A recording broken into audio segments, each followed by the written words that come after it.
నమస్తే అండి, ఎలా ఉన్నారు అందరూ? బాగున్నారా? నేనైతే బాగున్నానండి. మీ అందరికీ అమ్మవారి ఆశీస్సులు ఎల్లప్పుడూ ఉండాలని కోరుకుంటూ రవి పుష్యమి నక్షత్రం వస్తుందండి. ఈ రవి పుష్యమి నక్షత్రంలో ఈ చిన్న చిన్న పరిహారాలు మీరు చేసుకుంటే అదృష్టం మీ వెంట ఉంటుంది. చాలా కష్టపడుతున్నాము, కష్టాలు పోవడం లేదు ఇలా అనుకునేవారు ఈ చిన్న పరిహారాలని రేపు పుష్యమి నక్షత్రం రోజున చేయండి. ఇక్కడ చెప్పే పరిహారాల్లో నుంచి మీరు ఏవి చేయగలుగుతారో వాటిని ప్రయత్నం చేయండి. మంచి శక్తి కలిగిన ఇలాంటి రోజుల్లో ఇప్పుడు చెప్పుకునే పరిహారాలని, అది కూడా ఇంట్లో ఉండే పదార్థాలు మీరు వినియోగించుకుంటే ఆ శక్తిని మీరు పొందొచ్చు. అదృష్టవంతులు అవుతారు, ధనవంతులు అవుతారు. మీ యొక్క కోరికలు అనేటివి ఫలించుతాయి. రేపు ఆదివారం పుష్యమి నక్షత్రం రోజున ఈ పరిహారాలు మీరు చేసుకుంటే గత 20 సంవత్సరాల నుంచి మేము ఏమి చేసినా కానీ ఫలించడం లేదు అనేవారు రేపు ఒక్కరోజు చేస్తే చాలండి. ఒక్క రోజులోనే మీ కోరికలకు మార్పు అనేది కనపడుతుంది. కానీ మీరు కరెక్ట్గా మనసు పెట్టి చేస్తేనే అద్భుతంగా ఉంటాయి.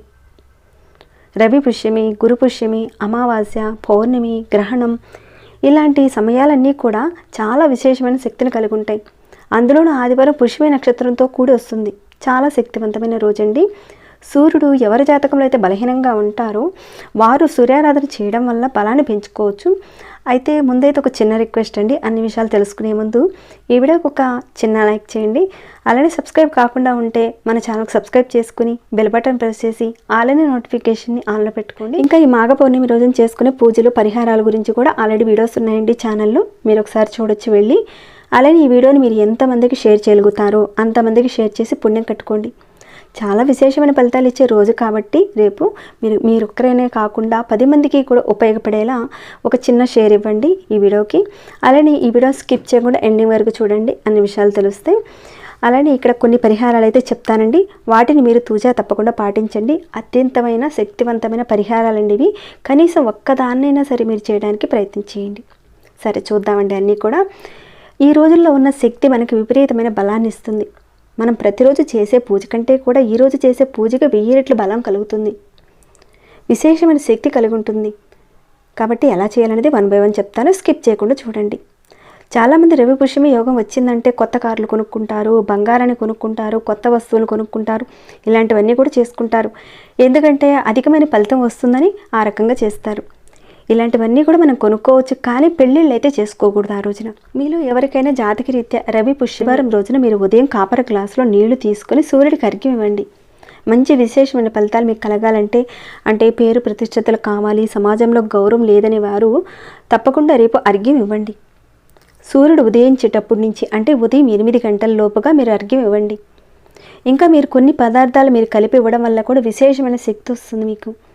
ఆధ్యాత్మికంగా దైవభక్తి మాకు పెరగాలి అని కోరుకునేవారు మీ కులదైవానికి, మీ ఇష్టదైవానికి చక్కగా వారిని ఆరాధించండి. మీరు ఒక్కసారి చేసుకున్నా కానీ 100 రెట్ల ఫలితం వస్తుంది. మీరు ఏ పని మొదలు పెడదామనుకున్నా ఆ పని ఆగిపోతుంటే ఆ పని పూర్తయిపోతుంది. ఈ విధంగా చేయడం వల్ల రవి పుష్యమి రోజున మీరు మొదలు పెట్టినట్లయితే ఖచ్చితంగా ఆ పని మీకు అనుకూలమైన మార్గంలోకి వస్తుంది. ఇంకాను మీకు జాతకంలో సూర్యుడు బలహీనంగా ఉన్నాడు అనుకున్నప్పుడు మీరు ఏం చేస్తారంటే రాగి లోటాలో కాసంత బెల్లం వేసి సూర్యుడికి అర్ఘ్యం ఇవ్వండి. అత్యంత అద్భుతమైన ఫలితం వస్తుంది. ఈ విధంగా మీరు రవి పుష్యమి రోజున చేయండి. అలానే మరొకటి చెప్తానండి, రేపు ఆదివారం రోజున బ్రాహ్మణుడికి కానీ ఎవరికైనా సరే బెల్లాన్ని దానంగా ఇవ్వండి. అలానే గుడిలో ఉపయోగించుకోవడానికని మీరు రాగి లోటా కానీ ఏదో ఒకటి రాగికి సంబంధించిన వస్తువుల్ని, ఒక చిన్న వస్తువుని గుడిలో ఉన్న పూజారికి కానీ లేదంటే బ్రాహ్మణుడికి కానీ ఇవ్వండి. అలా ఇవ్వడం వల్ల సూర్యుడు బలహీనంగా ఉంటే బలపడతాడు మీకు. అలానే మీరు అర్ఘ్యం ఇవ్వచ్చు, అలానే ఈ వస్తువులు కూడా మీరు ఇవ్వచ్చు. ఇంకా మీరు బంగారము, వెండి, కారు ఇలాంటి వస్తువులు మీరు కొనుక్కోవాలనుకునేవారు రేపు కొనుక్కోండి, చాలా మంచిది. మీకు సుఖం సౌభాగ్యం కలుగుతుంది. కొనుక్కున్న ఆ వస్తువులు మిమ్మల్ని ఇబ్బంది పెట్టకుండా మంచి మార్గంలోకి తీసుకువెళ్తాయి. ఎలాంటి ఆటంకాలు రావు ఆ వస్తువుల నుంచి మీకు. ఒకవేళ సూర్యుని ఆరాధించడం మాకున్న వెసులుబాటు బట్టి కాస్త కష్టము అనుకునేవారు మీరు సూర్యుడికి నమస్కారం చేసినా చేయకపోయినా పర్వాలేదు, కానీ ఆదిత్య హృదయం చదవండి. ఒకవేళ ఆదిత్య హృదయం చదువుకునే ఓపిక లేని వాళ్ళు ఓం ఆదిత్యాయ నమః, ఓం సూర్యాయ నమః, ఓం భాస్కరాయ నమః అని అనుకుంటూ జపించండి. ఇలా ఎంతసేపు జపించాలి? మీరు 1008 సార్లు జపించాలి. ఒకవేళ అంతసేపు కూర్చొని జపం చేయలేని వారు మీరు కనీసం ఆ రోజు మొత్తం కూడా మనసులో ఆయన నామాన్ని జపించుకుంటూ ఉండండి. ఈ రకంగా ఈ రోజున మీరు చేయడం వల్ల ఉద్యోగ ప్రాప్తి లేని వారికి ఉద్యోగ ప్రాప్తి పెరుగుతుంది. ఉద్యోగంలో ఉండి ప్రమోషన్స్ కావాలనుకునే వారికి ఉద్యోగంలో ప్రమోషన్స్ వస్తాయి. వ్యాపారం నడవడానికి వ్యాపారం బాగా నడుస్తుంది. అలానే మీరు చేస్తున్న పనులు ఎప్పుడు చూసినా ఆటంకాలు వస్తూ ఉంటాయి కదండి, అవన్నీ కూడా పూర్తి అయిపోతాయి. రేపు రవి పుష్యమి రోజున మరొకటి ఉందండి, పరిహారం చెప్తాను. గణపతికి ఒక 11 గరిక పూసలను సమర్పించండి. సమర్పించి గణపతి అష్టోత్తరం కానీ, శతనామావళి కానీ, లేదంటే ఓం గం గణపతి నమః, ఓం గం గణపతి నమః అని ఈ మంత్రాన్ని అయినా సరే మీ మనసులో ఎలా అయినా సరే ఒక 1008 సార్లు జపించండి. ఇలా జపిస్తే మీకు వెంటాడుతున్న దౌర్భాగ్యం అనేది తొలగిపోతుందండి. అదృష్టం మిమ్మల్ని వరిస్తుంది. అంతటి శక్తి రేపటి రోజుకు ఉంటుందండి. మీకు దగ్గరలో మరొకటండి, మీకు దగ్గరలో తెల్ల జిల్లేడు మొక్క ఉంటే కనుక అక్కడికి వెళ్ళండి. ఆవు పాలు తీసుకువెళ్ళండి అక్కడికి. ఆ చెట్టుకు పోసి తెల్ల జిల్లేడు మొక్క మొదట్లో పోసి నమస్కారం చేసుకొని ఆ జిల్లేడు మొక్క మొదట్లో ఉన్న మట్టిని తెచ్చుకోండి. ఇంటికి తెచ్చుకొని మీ ఇంట్లో ఉన్న కుండీలో కాస్తంత ఆ మట్టిని వేయండి. అంటే పూల మొక్కల్లో కానీ తులసి మొక్క దగ్గర కానీ చక్కగా వేసి ప్రతిరోజు నీళ్లు పోస్తూ ఉండండి. ఇక ఆ చెట్టు నుంచి వచ్చే ఆ తులసాకుల్ని విష్ణు పూజకు మీరు ఉపయోగించండి. చాలా మంచిదండి. ఆ శ్రీమన్నారాయణని మీరు ఆ రకంగా ఆరాధించినట్లయితే మీకు లక్ష్మీదేవి స్థిరంగా ఉంటుంది మీ ఇంట్లో. అలానే మరొకటి చెప్తానండి, ఇది కూడా మీకు వీలవుతుందేమో చూడండి. లక్ష్మీ ప్రసన్నత కోసం మీకు చేతిలో డబ్బులు రావాలి, డబ్బులు నిలబడాలనుకున్నప్పుడు రవి పుష్యమి యోగం రోజున మీరు ఒక మర్రి ఆకును తెచ్చుకోండి. ముందుగా ఆ చెట్టుకి నీరు పోసి చక్కగా ఆకును తెచ్చుకోండి. ఇంటికి తెచ్చుకున్న తర్వాత పసుపుతో ఆ ఆకు మీద స్వస్తిక్ గుర్తు వేయండి. పసుపులో కాస్తంత మంచినీరు కలిపి ఆకు మీద స్వస్తిక్ గుర్తు వేయండి. ఇక్కడ చూపించిన విధంగా స్వస్తిక్ గుర్తు వేసి అటువైపు ఇటువైపు ఒక 2 గీతలు వేయండి. ఈ విధంగా వేసిన తర్వాత మీరు ఆ ఆకుని మీరు మీ పూజ గదిలో అంటే దేవుడి దగ్గర పెట్టాలి. మీరు పెట్టిన తర్వాత ఆకుకి ధూపం దీపం చూపించండి. ఇది వ్యాపారం చేసేవారు ఎవరైతే ఉన్నారో మీ వ్యాపార స్థలంలో అంటే మీరు పూజ చేసుకుంటారు కదండి, అక్కడ పెట్టచ్చు. ఒకవేళ ఇంట్లో మీరు ఉంచుకునేటట్లయితే మీ పూజా మందిరంలోనే ఆ ఆకును ఉంచుకోండి. అలా ఉంచిన తర్వాత కొన్ని రోజులకి ఆ ఆకు కాస్త రంగు మారిపోతుంది, కొంచెం ఎండిపోవడం కూడా జరుగుతుంది. ఎలా అయినా పర్వాలేదండి, అలానే ఉంచండి. ఒక నెల రోజుల పాటు అలానే ఉంచండి. ఒక నెల రోజులు అయిన తర్వాత దానిని ఏదైనా ఒక పారే నీటిలో కానీ ఏదైనా చెట్టు మొదట్లో కానీ పెట్టేయండి. ఇలా మీరు తీసి పెట్టిన తర్వాత మీరు ఒక బుధవారం రోజున కానీ సోమవారం రోజున కానీ మళ్ళీ కొత్త మరి ఆకును తెచ్చుకొని ఇదే విధంగా స్వస్తిక్ గుర్తు వేసి ఇలానే ఇంట్లో పెట్టుకోవచ్చు. అలానే షాప్లో కూడా పెట్టుకోవచ్చు. ఇలా మీరు చేయడం వల్ల లక్ష్మీ అమ్మవారి యొక్క ప్రసన్నత మీకు కలుగుతుంది. ధన సమస్యలు తిరిగిపోతాయి. అది కూడా మీరు రవి పుష్యమి యోగంలో మీరు ఈ రకంగా చేస్తున్నట్లయితే ఏవైతే మీకు ఇబ్బందులు ఉన్నాయో అవన్నీ కూడా తొలగిపోతాయండి. ఇది కుదిరితే కనుక తప్పకుండా చేయండి. అలానే యంత్రాలు కొనుక్కోవాలనుకునే వారు ఉంటారు కదండి, అది ఎప్పుడు కొనుక్కోవాలంటే రేపు పుష్యమి యోగం రోజున ఖచ్చితంగా యంత్రాలకు పూజ చేయించుకొని మీరు యంత్ర ప్రతిష్ఠత అనేది చేయించుకోండి. చాలా అనుకూలమైన రోజండి ఈ రవి పుష్యమి యోగం రోజు. ఈ విధంగా రేపు మీరు స్టార్ట్ చేసి ప్రతిరోజు సూర్య భగవానుడికి నమస్కారం చేస్తూ ఆదిత్య హృదయం చేస్తూ చదువుతూ ఉండండి.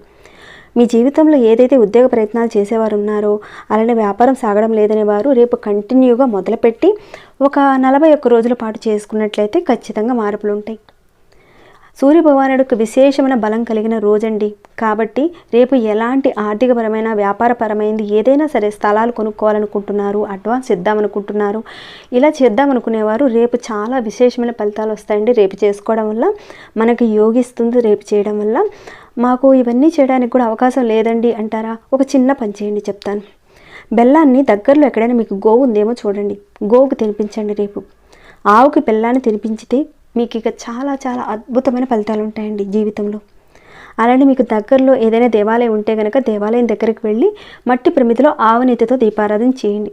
వెలిగించి మీరు చేస్తున్న పనుల్లో ఏవైతే ఇబ్బందులు ఉన్నాయో ఆ ఇబ్బందుల గురించి ఆ సమస్యల గురించి చెప్పుకోండి. అలానే మీరు సమస్యలు తీరాలంటే మరొకటి కూడా ఉందండి. అదేంటంటే రవి పుష్యమి యోగం రోజున మీరు ఏం చేస్తారంటే ఒక లోటాలో వాటర్ తీసుకొని కొద్దిగా బెల్లం వేసి కొద్దిగా ఎర్రచందనం వేసి మీరైతే ఎర్రటి పూలు వేయండి. ఎర్రటి పూలు అంటే కనకాంబరాలు కాదండి, ఏవైనా సరే గన్నేరు పూలైనా ఏవైనా ఎరుపు పూలు ఒక లోటాలో వాటర్ తీసుకొని కొద్దిగా బెల్లం వేసి ఎర్రచందనం వేసి దాంట్లో ఎర్రటి పూలు వేసి మీరు అర్ఘ్యం ఇవ్వండి. దీనివల్ల ఏమవుతుందంటే శత్రువులతో ఎవరైతే మీరు ఆందోళన పడుతున్నారో అది బాహ్యంగా కానీ ఎలా అయినా సరే మీరు వారి నుంచి విజయం సాధిస్తారు. ఈ పరిహారాన్ని మీరు ఒక్కరోజు చేస్తే చాలండి, అద్భుతంగా ఫలితాలు ఉంటాయి. ఇక్కడ ఇన్ని పరిహారాలు చెప్పాను కదండి, మీరు దీంట్లో నుంచి ఏవి చేయగలుగుతారో ఒక్క పరిహారం అయినా చేయండి. రేపు మీకు అదృష్టం కలిసి వస్తుంది ఈ విధంగా చేయటం వల్ల. ఈ పరిహారాల నుంచి మీ అనుకూలతను బట్టి ఏది చేస్తారో ఖచ్చితంగా చేయండి. మీరు ఏది చేయగలుగుతారా అన్నది కూడా కింద కామెంట్ రూపంలో నాకు తెలియచేయండి. మరి ఈ వీడియో మీకు ఎలా అనిపించిందండి? నచ్చిందా? నచ్చితే కనుక ఒక చిన్న లైక్ ఇవ్వండి. ఇక్కడ ఇన్ని పరిహారాలు చెప్పాను కదండి, మీరు దీంట్లో ఏవి చేయగలుగుతారో వాటిని చేయండి. పరిహారాల్లో నుంచి మీ అనుకూలతను బట్టి మీరు ఏది చేయగలుగుతారన్నది కూడా కింద కామెంట్ రూపంలో నాకు తెలియచేయండి. ఈ వీడియో మీకు ఎలా అనిపించింది అన్నది కూడా కాస్త చెప్పండి. ఇంకేమైనా డౌట్స్ ఉంటే కనుక అడగండి, తప్పకుండా రిప్లై ఇస్తాను. అలానే ఈ వీడియోని మీరు ఎంతమందికి షేర్ చేయగలుగుతారో అంతమందికి షేర్ చేసి పుణ్యం కట్టుకోండి. చాలా విశేషమైన ఫలితాలు ఇచ్చే రోజు కాబట్టి మీ ఒక్కరికనే కాకుండా 10 మందికి ఉపయోగపడేలా ఇవ్వండి. అలానే షేర్ చేయండి. అలానే ఒక చిన్న లైక్ చేయండి ఈ వీడియోకి. ఇంకా సబ్స్క్రైబ్ కాకుండా ఉంటే సబ్స్క్రైబ్ చేసుకుని ప్రతిరోజు మన ఛానల్లో ఉన్న వీడియోస్ని చూస్తూ ఉండండి. మరొక భక్తి వీడియోలో మళ్ళీ మిమ్మల్ని కలుసుకుంటాను. అంతవరకు సెలవు.